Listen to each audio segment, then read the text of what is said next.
นี่มากินข้าวป้าแล้วต้มหัวอะไรนี่เลือดวิ่งไปเลย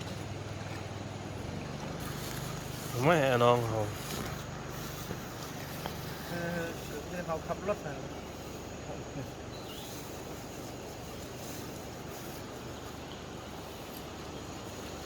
กับเงินนี่มันหยาเขาปูหุกคอนมันฮะ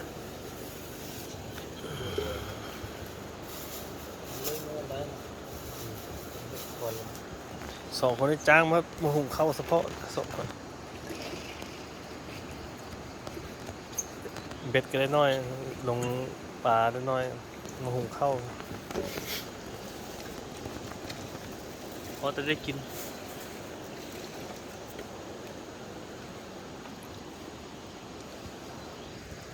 ในบ้าน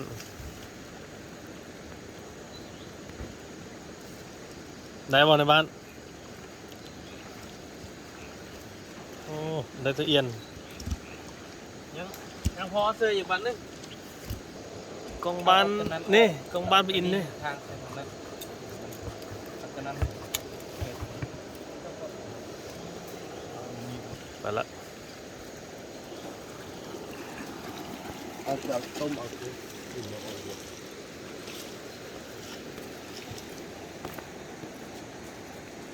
้วจะได้ประสิทธิ์กับประเทศการติดเชื้อก็พูดเลยเนี่ยนะครับฝาก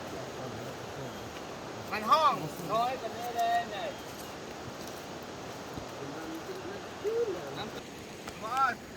อันการห้างเบ็ดอันรู้ว่าเหมือนห้องทางเราแบบนี้ได้ตะเล่าซอดกระจายเป็นละได้ตะเล่าเอาไฟบุเป็นแล้วก็